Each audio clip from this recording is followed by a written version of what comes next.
Assalamualaikum. Dear students, I am Anis sir, your maths teacher. Today we will solve exercise 8A of class 8. Find the ratio of the following. तो आपका पहला question, इसमें आपको मालूम करना है कि इसका रेशो क्या बनेगा. Okay, 1 minute. यस, अब देखते हैं. तो फर्स्ट क्वेश्चन है, इसमें सबसे पहला जो है वो आपका है 50 मीटर टू 5 किलोमीटर. आपको मालूम है इन दोनों का रेशो बताना है. तो सबसे पहले दोनों सेम यूनिट होना चाहिए. ये किलोमीटर है, ये मीटर है, तो इसको हम कन्वर्ट करेंगे. तो 1 kilometre is equal to 1000 metre होता है, तो यहाँ 5000, यानी 50 मीटर इज टू 5000 मीटर होगा. रेशो हमको बताना है, तो ये सब तो कैंसिल, ये 0 0 cancel, 5 on the 5, 5 on the 5, यहाँ पर 100, यानी 1:100. ये आपका आंसर हो गया. ठीक है, ये हमने डिवाइड किया है. जैसे रेशो को हम इस तरह भी तो लिख सकते हैं, तो ये कट जाएगा 1 1, यानी 1/100. इसको हम लिखेंगे 1:100. ओके, नेक्स्ट देखिए. तो इस तरह से ये तो किलोमीटर दोनों सेम यूनिट है, आसानी से हो जाएगा. ये सेंटीमीटर मीटर, एक को कन्वर्ट कर देंगे, दूसरा हो जाएगा. Convert the following ratios to percentage. अब ये रेशोज दिए, इनको परसेंटेज में कन्वर्ट करना है. एक हम दिखाते हैं आपको. जैसे 1:3, इसको परसेंट कैसे बनाएंगे. सबसे पहले हम इसको कन्वर्ट कर लेंगे 1/3. और परसेंट में किसी भी रेशो को, फ्रैक्शन को या डेसिमल नंबर को परसेंट में कन्वर्ट करने के लिए हम सिंपली 100 से मल्टीप्लाई करा देंगे, उसका आंसर आ जाए. तो यहाँ पर आपको मिल जाएगा 100/3, यानी अगर इसको हम डिवाइड करें तो 33, 3 × 99, और 1 यहाँ पर बच रहा है, तो 1/3. और यहाँ पर परसेंट का सिंबल लगाना ना भूलें. ये आपका हो गया आंसर. तो इस तरह से ये बाकी आपके हो जाएंगे, कोई दिक्कत नहीं. Question number 3, 75% of 40 students are good in science, how many are not good in science. कह रहा है कि 40 स्टूडेंट्स में से 75% ऐसे हैं जो साइंस में अच्छे हैं, तो कितने ऐसे हैं जो साइंस में अच्छे नहीं हैं, ये आपको बताना है. तो सबसे पहले हम ये देखेंगे कि 40 स्टूडेंट्स में 75% होगा कितना, उसके बाद देखेंगे बच कितना रहा है. ओके, तो क्वेश्चन नंबर 3, 75% ऑफ 40 कैसे निकलेगा. 40 × 75/100, 0 0 कैंसिल, और यहाँ पर 2 2 × 4, 2 5 × 10, 5 से ये 5, 15 × 75, 15 2 × 30, यानी ये हमारे आ गए 30 स्टूडेंट्स. ओके, तो ये तो अच्छे हैं साइंस में, तो कितने बहुत अच्छे हैं, मतलब खराब हैं. तो यहाँ पर हम 40 - 30 कर लेंगे, तो आएगा 10 स्टूडेंट. ये एक्सेलेंट, आउट ऑफ स्टैंडिंग बेचारे, है ना, बहुत अच्छे हैं. आप में से भी कुछ लोग होंगे नहीं, कोई बात नहीं, बहुत अच्छा. नेक्स्ट हमारा है question number 4, write this fraction and decimal as percentage. यहाँ पर हमने बताया है कि जैसे ये तो फ्रैक्शन है, सिंपली 100 से मल्टीप्लाई करा दीजिए, जो आंसर या डेसिमल है ये यहाँ पर हम बता चुके हैं, फिर भी एक करके दिखा देते हैं आपको. डेसिमल वाला कर देते हैं, फ्रैक्शन तो हमने किया ही है. जैसे 5 है, 5 में हम दिखा देते हैं आपको ये वाला 0.146, 0.146. परसेंट में कन्वर्ट करना है, सिंपली 100 से मल्टीप्लाई. 100 10 या 1000 से मल्टीप्लाई, बस 0 काउंट कीजिए, डेसिमल आगे बढ़ा दीजिए, यानी ये आपका मिल जाए 14.6%. Simply, very simple answer. अब देखिए यहाँ पर write the following percentage as ratio and fraction. अब तक हमने क्या किया, अब तक हमने रेशो और फ्रैक्शन को परसेंट में कन्वर्ट किया है। अब हमको परसेंट को रेशो और फ्रैक्शन में तो जस्ट उसके अपोजिट पूछ रहा है, तो अपोजिट हमारा एक्शन भी होगा। Every action has a reaction, यहाँ पर हमने एक्शन किया, यहाँ रिएक्शन देंगे, क्या दिक्कत है। तो इसके पहले हमने 4 सॉल्व किया, हम 5 लिख रहे हैं, 5 अब आएगा। तो चलिए देखते हैं, ये 40% है, इसको रेशो और फ्रैक्शन में कन्वर्ट करके दिखाते हैं। तो सबसे पहले परसेंट हटाएंगे तो 100 से डिवाइड हो जाएगा, यहाँ मल्टीप्लाई हो रहा था। अब देखिए 0 0 कैंसिल, 2 2 ज़ा 4, 2 5 ज़ा 10, तो 2/5, ये तो हमारा आंसर आ गया फ्रैक्शन में। रेशो क्या, बस इसी को इस तरह लिख दीजिए, 2:5, एक ही आंसर, वेरी सिंपल। ये फ्रैक्शन हो गया, ये रेशो हो गया, इतना तो हमारे बच्चे आंख बंद कर देंगे। 6, a scooter originally cost 52,500. Its value has decreased by 12%. What is its value now? कह रहा है कोई स्कूटर है तो उसकी ओरिजिनल जो कास्ट थी वो 52,500, 52,500, इसकी वैल्यू जो 12% डिक्रीज हो गई, मतलब घट गई। तो अब इसकी वैल्यू क्या है, तो करना क्या है, 12% इसका निकाल कर सब्ट्रैक्ट कर दीजिए, काम खत्म। जैसे 6 है, 52,500 इंटू 12%, इसका हम निकालते हैं, परसेंट बस ऐसे ही 12%, 12%, 0 0 ये कैंसिल, और इसको अगर आप मल्टीप्लाई कराएंगे आएगा 6,300, 6,300।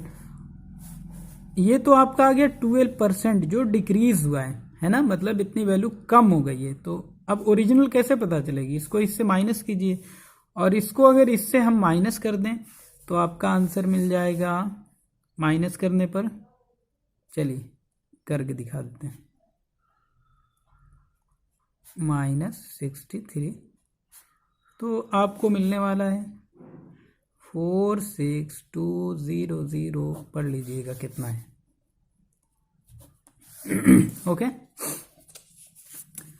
7, a person got 5,940 as his monthly salary after an increment of 8%.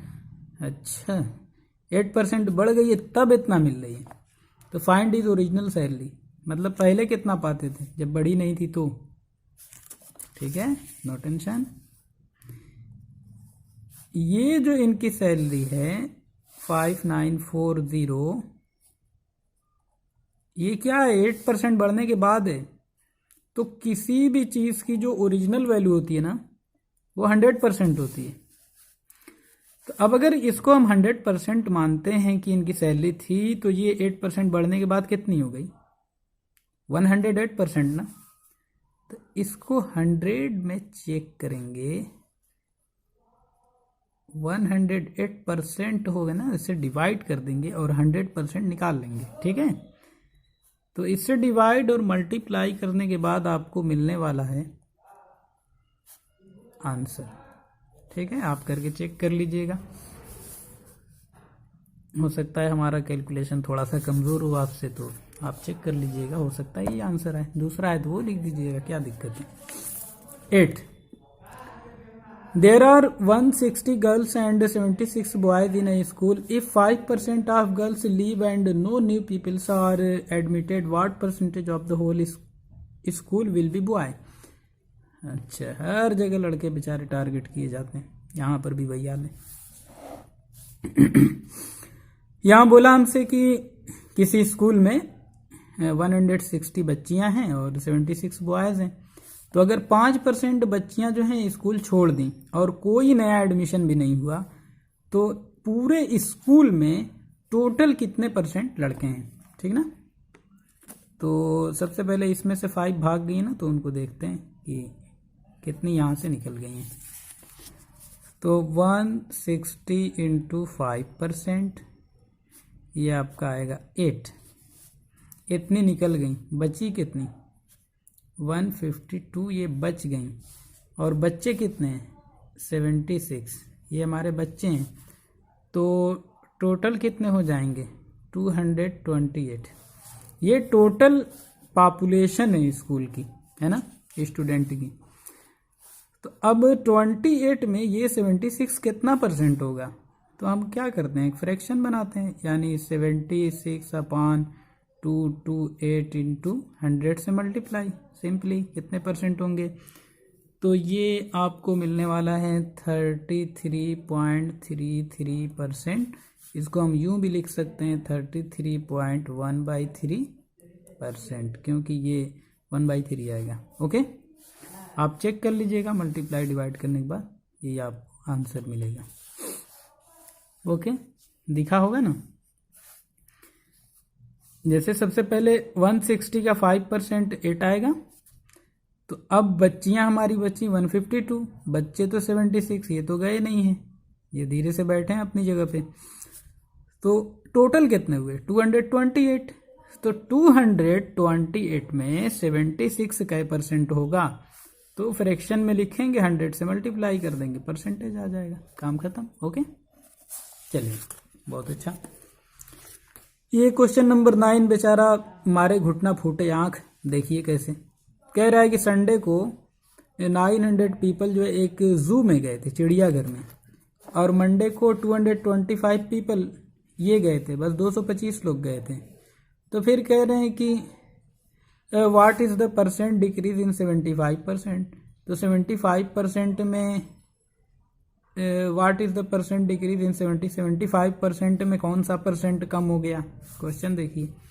फिर कह रहे हैं कि what is the value of car after, तो 2 साल के बाद कार की वैल्यू क्या होगी? वाह, क्या सवाल है। मतलब चिड़ियाघर में 900 लोग जा रहे हैं, फिर 225 लोग जा रहे हैं, तो इस चीज़ से कार का क्या रिलेशन है कि 2 साल के बाद कार की वैल्यू क्या है? इसको कहते हैं मारे घुटना फूटे आँख। आप लोगों ने सर सुना होगा, तो काहे को हम सर फोड़ें, आँख ही फोड़ देते हैं इसकी, लिखने वाले की। क्वेश्चन नंबर 10 ये आपका बस इस वीडियो का एंड हो जाएगा यहाँ पे, बाकी अपने से कर लीजिएगा या छोड़ दीजिएगा, कोई दिक्कत नहीं। Vipin's income is 10% more than Sunil's income, how much percent is Sunil income less than Vipin's. ये कह रहा है कि विपिन की जो इनकम है ना, वो सुनील की इनकम से 10% ज़्यादा है। तो सुनील की इनकम विपिन की इनकम से कितना परसेंट कम है? तो कोई बहुत चालाक रहेगा, कहेगा सर 10%, क्योंकि उसकी 10% ज़्यादा है तो इसकी 10% कम होगी, सिंपली। लेकिन नहीं, ऐसी गलती मत करना, वरना सीधे रांची। चलो देखते हैं। 10 इसका फार्मूला है, नोट कीजिए, रेट 100 प्लस रेट इंटू 100। कितने परसेंट की बात हो रही है? 10 की। तो 10 इसकी ज़्यादा है, कितने में? 100% में। अब पता चलेगा कितनी कम है। मतलब ये 100% होती है ना, तो ये 10 ज़्यादा है, 10% ज़्यादा है, तो उसको हम लोग कैलकुलेट करेंगे 100% में। तो इस तरह से अगर हम कैलकुलेट करें तो हमारा आंसर मिलने वाला है 9/1/11, ठीक है, परसेंट। इतनी सैलरी कम है, ये आपका हो गया आंसर। तो उम्मीद करते हैं आपको समझ में आया होगा। आज की वीडियो थोड़ा सा इंटरेस्टिंग भी रही, कुछ अजीब अजीब सी चीज़ें देखने को मिली। एक्सरसाइज भी आपकी माशाल्लाह बहुत अच्छी थी। तो अब आपका डिस्काउंट है, मार्केट प्राइस क्या है, नेट प्राइस क्या होता है, ये सारी चीज़ें इसको पढ़िएगा। और एक चीज़ याद रखिएगा कि discount is always calculated on MP, मतलब कि जो मार्केट प्राइस होता है ना, जो उस पर लिखा होता है, मार्क्ड किया होता है, कोई चीज़ आप लेने जाते हैं तो उसी पर हमेशा कैलकुलेट किया जाता है। ओके, ये नहीं कि आप सेलिंग प्राइस या कास्ट प्राइस पे उसको कैलकुलेट कर दें, तो आपका आंसर गलत हो सकता है। और जो आपका एक और होमवर्क है, वो ये सारे फार्मूले आपको याद होने चाहिए नेक्स्ट एक्सरसाइज के लिए, ताकि हमारा काम आसान रहे आगे का। ओके, बाकी थ्योरी आप लोग को पढ़ना है। तो ओके बच्चों, थैंक यू सो मच।